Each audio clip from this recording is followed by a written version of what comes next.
Selamat pagi Dewan Juri. Apa kabar semuanya? Sudah pasti sehat kan? Perkenalkan, nama saya Alta Funisa Sugianto. Saya kelas 2. Saya berasal dari SDIT Darul Ahkam. Kali ini saya akan bertutur yang sudah pastinya seru dong. Kisah ini diangkat dari legenda Gunung Koto Tinggi, Kecamatan Lembah Melintang, dengan judul Muaro Batang Sikobo. Sungai Sikobo berada di ujung Gading, Kecamatan Lembah Melintang, Kabupaten Pasaman Barat. Sungai ini berhulu dari Gunung Melintang, daerah Situa yang berada nun jauh di sana.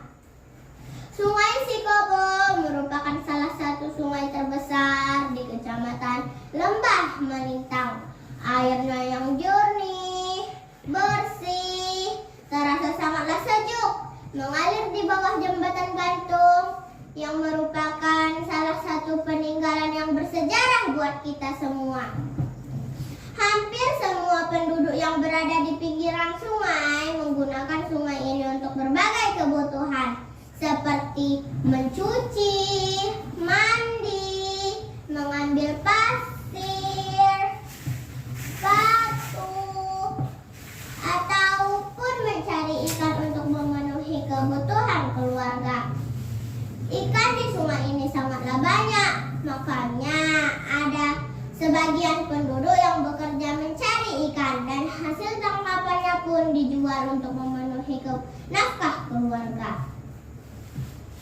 Canda dan tawa anak-anak pinggiran sungai hampir setiap saat membuat ramai suasana Batang Sikobo. Berenang kian kemari, berkejar-kejaran, melompat ke dasar sungai, dan sekali-sekali muncul lagi ke daratan, ke permukaan sungai.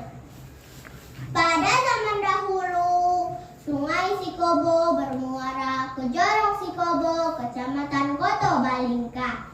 Namun pada akhirnya sungai ini bermuara ke Air Bangis, Kecamatan Sungai Beremas. Nah teman-teman, penasaran kan kenapa sungai ini muaranya pindah ke Air Bangis? Mau tahu kan teman-teman? Begini kisahnya. Alkisah pada zaman dahulu kala, di daerah Gunung Koto Tinggi hiduplah sekelompok penduduk. Namun karena terserang penyakit yang berbahaya, penduduk tersebut pindah ke daerah Pancuren dan pada akhirnya pindah lagi ke daerah Sungai Batang Sikobo. Dan sampai saat ini mereka berdomisili di daerah tersebut. Sungai Sikobo yang berada di pinggiran pantai mengharuskan penduduknya bermata pencarian sebagai nelayan. Walaupun ada sebagian kecil penduduk yang bermata pencarian sebagai petani, yaitu bersawah. Air untuk mengaliri sawah penduduk berasal dari aliran Sungai Batang Sikobo. Pada suatu hari, terlihat dari kejauhan sebuah kapal besar hendak merapat ke pinggir pantai.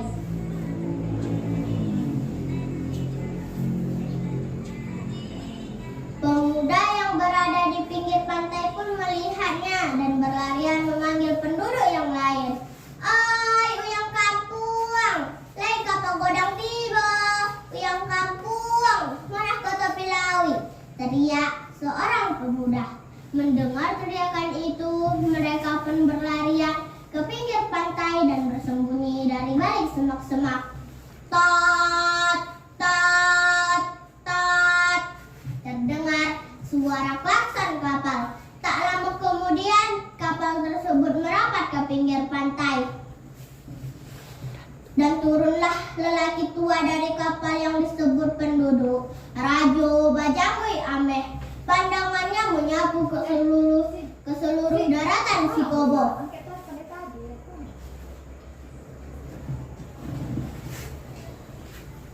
Wahai para pengawal, lepaskan 2 ekor ayam ke daratan ini. Apabila berkokok berarti ada kehidupan di daerah ini. Perintah Raja Bajangwei Ameh. Baik tuan, jawab para pengawal. Para pengawal pun melepaskan 2 ekor ayam yang diperintahkan oleh Raja Bajangwei Ameh. Setelah menunggu beberapa saat, terdengar ayam itu berkokok. Kukuruyuk, kukuruyuk. Ayo kita semua turun, kita mencari tempat tinggal di daerah ini. Karena menurut ramalan saya, kita akan bisa hidup sejahtera di sini. Perintah Raja Bajangwei Ameh. Semua yang ada di kapal pun turun menuju perkampungan. Dari balik semak-semak terdengar suara berisik. Ada siapa di sana? Ayo keluar, kami bukan orang jahat, teriak Raja Bajangwei Ameh. Ada apa ya tuan datang ke daerah kami? Tanya penduduk tersebut.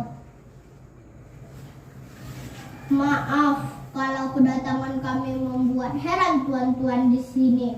Kami datang dari negeri seberang bukan bermaksud mengganggu ketenangan tuan-tuan. Adapun maksud dan tujuan kami hendak menyambung hidup di tanah tuan-tuan. Bolehkah tuan?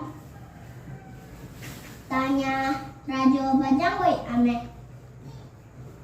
Kalau memang kedatangan tuan-tuan ingin mencari rezeki di sini, ayo kita sama-sama membangun negeri ini, jawab penduduk tersebut. Sejak saat itu penduduk Sikobo semakin banyak. Mereka hidup rukun walaupun berasal dari daerah yang berbeda-beda, sehingga masing-masing penduduk menguasai bahasa yang lainnya. Sampai saat ini kita tidak mengetahui adanya lagi perbedaan daerah asal karena semuanya sudah menggunakan bahasa Melayu. Suatu ketika terlihat dari kejauhan seorang lelaki tua berpakaian kumal bertatih-tatih menggunakan sebuah tongkat mendatangi perkampungan. Sekelompok pemuda yang melihat Pak Tua itu sambil berbisik-bisik. Bolehkah aku meminta secangkir air minum? Tanya Pak Tua.